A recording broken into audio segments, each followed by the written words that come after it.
Bonjour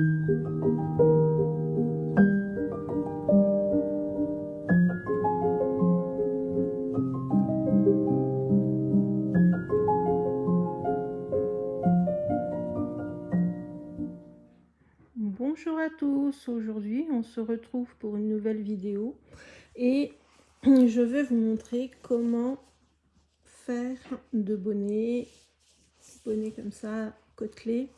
C'est bien parce que ce type de maille permet d'avoir une élasticité et donc de bien s'adapter au crâne. Là c'est un petit bonnet que j'ai fait pour Léo, mon petit-fils. Vous voyez, il n'est pas très grand, mais c'est une taille qui va du 2 ans aux 5 ans, donc il est assez profond, et puis si jamais on peut remonter le côté côtelé.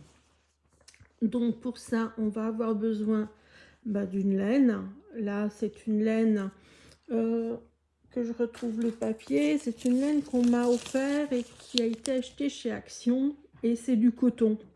Donc qui va tenir chaud mais pas trop, qui va éviter que les enfants transpirent, surtout s'ils vont jouer dehors. Et donc c'est une laine qui pour 100 grammes fait 150 mètres et qui donnait pour un crochet 4 à 5. Et donc moi j'ai prévu de le crocheter. Alors si bien sûr je retrouve mon crochet, parce qu'il a l'habitude de se faire la malle ici. Voilà, donc on va faire avec un crochet en 4 mm. Voilà, donc le but est de ne pas trop serrer son point pour éviter que justement on perde de cette élasticité dans le point. Il faut crocheter de façon lâche. Aujourd'hui, donc vous allez voir qu'on va utiliser qu'un seul point. Le point c'est la maille serrée, et on va parler de centimètres. On va pas parler en nombre de mailles mais en centimètres, ce qui va permettre à chacune, suivant la manière dont elle crochette, plus ou moins serré ou lâche, d'avoir les mêmes dimensions que toutes. Donc ici je vous ai fait un petit tableau. On a la hauteur du bonnet, et ensuite on va avoir le diamètre, donc la circonférence. Donc pour mon petit-fils ici de 2 à 5 ans, j'ai fait une hauteur de 24 cm pour un diamètre de 30. Là on va faire un bonnet pour un enfant qui a moins d'1 an, donc entre 6 mois et 1 an. Donc là la hauteur va être de 22 cm et le diamètre de 28 cm. Ce qui va vous permettre à toutes d'avoir les dimensions pour tout simplement faire les bonnets pour qui vous voulez, et qu'on passe du prématuré à la femme ou à l'homme, le principe est le même. Vous pouvez faire une capture d'écran sur les dimensions. Je les ai trouvées sur internet, donc vous pourriez les retrouver n'importe où. Autant vous faciliter la tâche, surtout si vous êtes comme moi atteinte de l'EM. Faire des recherches, c'est des fois compliqué. Voilà, donc on va commencer tout de suite avec déjà notre chaînette de mailles en l'air pour créer la base. À tout de suite. Alors pour commencer ce bonnet, on va faire déjà la première maille pour pouvoir démarrer notre maille en l'air. Voilà. Et une fois qu'on est parti, on fait le nombre de mailles en l'air qu'il nous faut pour atteindre, pour moi, pour un enfant de 6 mois à 1 an, 22 cm. Donc je ne sais pas si vous avez remarqué, mais ici j'ai mon mètre mesureur, de façon à vérifier que je sois dans la bonne fourchette de dimension pour le bonnet que j'ai à faire. Donc les instructions sont à chaque fois notées ici en bas de l'écran. Vous aurez aussi toutes les annotations en commentaire dans la description de la vidéo pour vous permettre justement de, si vous ne pouvez pas écouter, de retrouver toutes les informations en coupant le son. Voilà, ben on se retrouve dès qu'on a fini la longueur de notre chaînette de mailles en l'air. À tout de suite.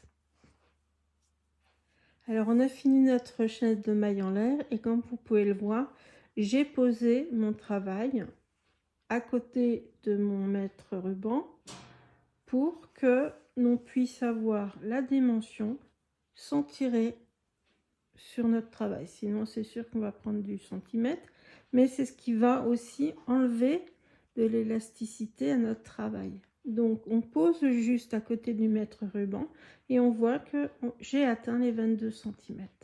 Donc, j'ai une maille de trop, je vais l'enlever. Et là, on va commencer à monter les rangs. Donc, monter les rangs pour faire le diamètre de la tête, la circonférence de la tête. Et on voit que pour un enfant de 6 mois à 1 an, on doit avoir un diamètre de 28 cm. Donc pour ce faire, je vais faire une maille en l'air et à partir de là, je vais faire une maille serrée. J'ai toujours du mal avec les premières mailles. Et on fait une maille serrée dans chaque maille. On se rejoint quand on arrive en bout de travail pour que je puisse vous montrer la suite. À tout de suite. On arrive à la fin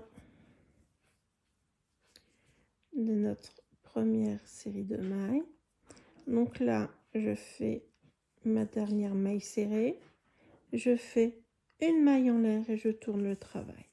Et là, ce qui va être très important, c'est que on va pas travailler cette maille ici, mais cette maille là. Donc, et on va piquer dans le brin arrière. Donc, je vais vous le rapprocher.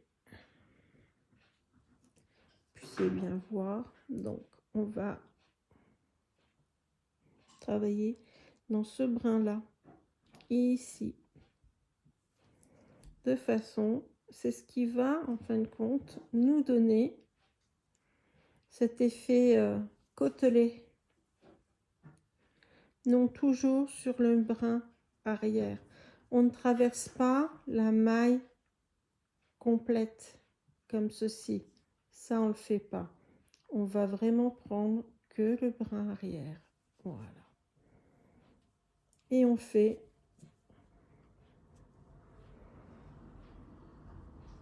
tout le long ainsi jusqu'à la fin. Quand on a fait notre dernière maille serrée, on fait une maille en l'air et on retourne notre travail. On se rejoint là-bas. Allez, à tout de suite. Donc on arrive à la fin de notre rang.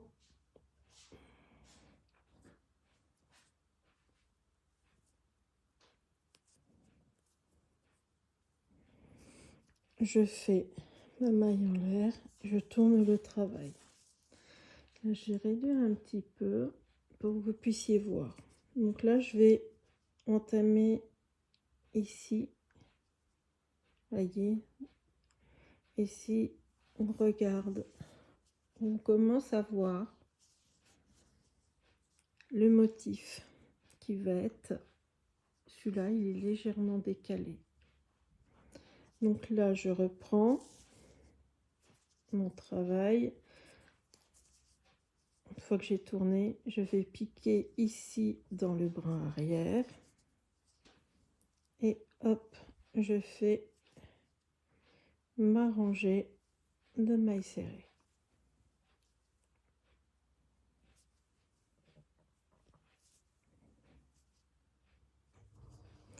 Vous voyez, je ne serre pas du tout mes mailles de façon à laisser un maximum d'élasticité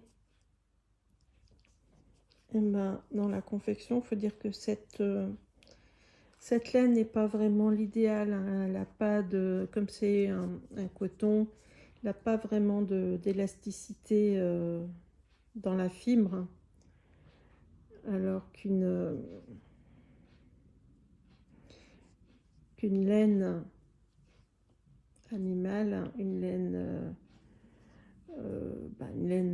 d'alpaga, ça permettra d'avoir déjà un peu plus d'élasticité. On se retrouve à la fin du rang pour qu'on puisse voir déjà un esquisse de ce qui pourrait être notre bonnet. À tout de suite. Donc on est arrivé à la fin de notre rang et on commence déjà à voir, hein, le dessin du côtelage. Ouais, on voit qu'il y a une vague. Donc là on va continuer à monter pour arriver à nos 28 cm et on se retrouve quand on arrive au bout pour vous montrer comment on ferme le bonnet entièrement, donc sur toute la hauteur, l'extrémité, et éventuellement pour pouvoir y fixer un pompon ou pas. À tout de suite.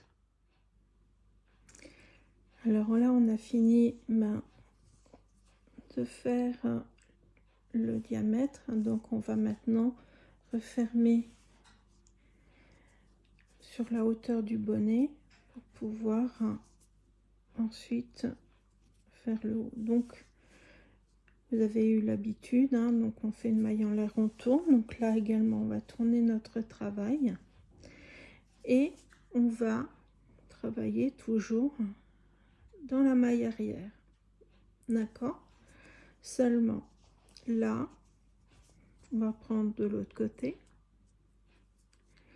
et ici on voit les deux brins à chaque fois. Je vais essayer d'agrandir. Bon, je vais rapprocher de... Voilà. Donc, vous voyez, je vous montre ici les deux brins, ici, là, là. Et on va aller chercher ce brin de ce côté-ci. Donc là, on fait le brin arrière et là, on va prendre le brin avant. Donc voilà, je vais rassembler.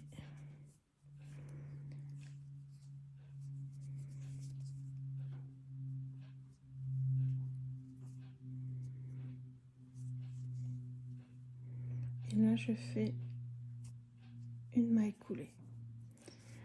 Donc, deuxième maille, pareil. On va dans le brin arrière. Là, le brin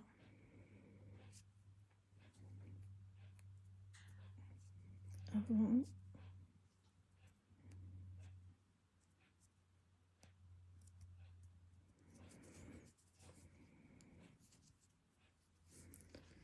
On fait notre jeté et on fait une maille coulée. Brin arrière, brin avant, brin arrière, brin avant. Et on va faire ça jusqu'au bout ici. Voilà. On se retrouve là-bas. À tout de suite. Voilà. Donc, comme vous pouvez le voir, je suis arrivée au bout. Donc, ce que je vais faire, je vais passer le fil complètement dedans pour vous montrer ce que ça donne. Donc là, on voit bien la fermeture. Et si on le retourne,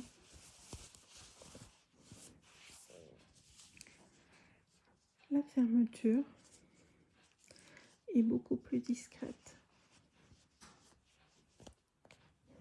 Elle choque beaucoup moins parce qu'elle se fait dans un pli. Donc du coup, quand on va retourner le bonnet, elle se fera plus du tout, presque plus. Donc j'ai arrêté mon fil ici, je l'ai gardé et on va s'en servir pour refermer ici le haut du bonnet. Donc pour ça, j'ai besoin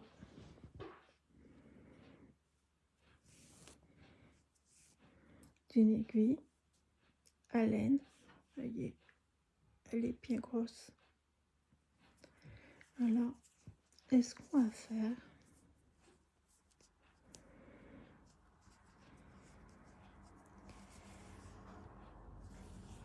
on va venir piquer ici,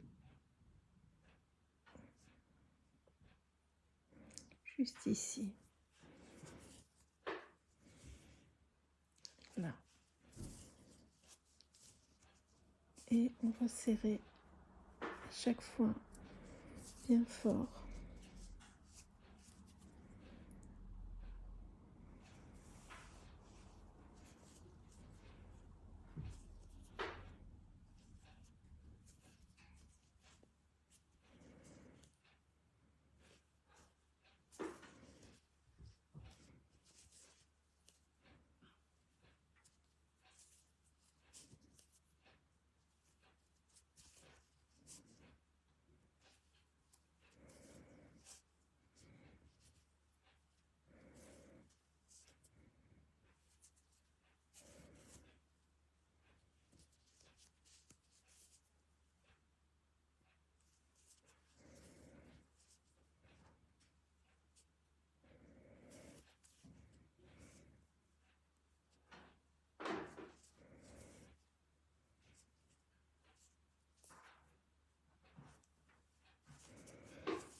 Donc voilà.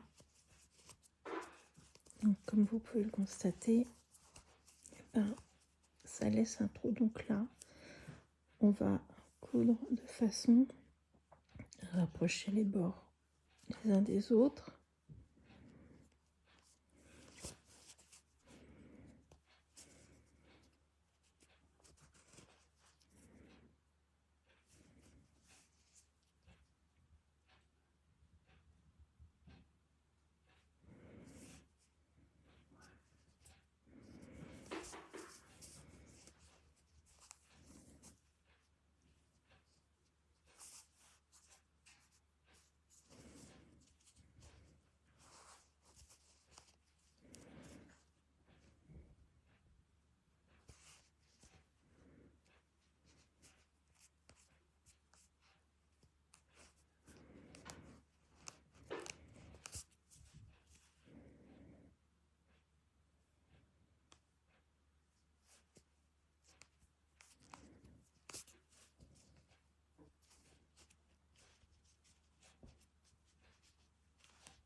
Et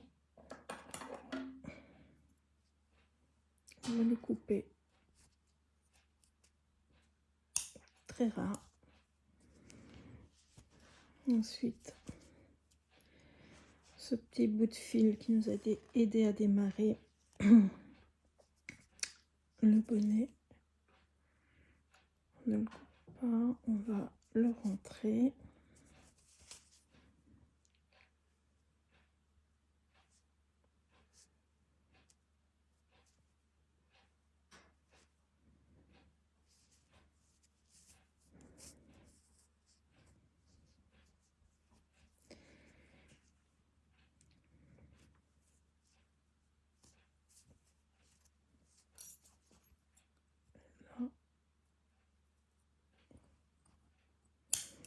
Hop, il est coupé. Et du coup, on a un joli petit bonnet pour un enfant de 6 mois à 1 an.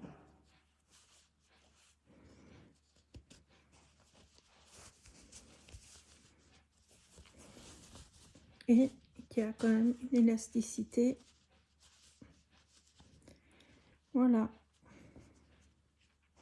Alors je vous laisse avec ce tuto pour faire de jolies réalisations. On peut le compléter d'un joli pompon si on le souhaite. On peut y rajouter des côtés pour les joues, pour y mettre une lanière pour que le bonnet puisse être attaché. C'est comme on veut. On peut vraiment le customiser de la manière où on veut. On peut broder dessus, on peut faire plein de choses. Alors je vous laisse me mettre en commentaire vos impressions sur ce tuto et éventuellement me laisser des photos de vos réalisations pour de jolis bonnets en perspective. Voilà, allez, bonne fin de journée à tous.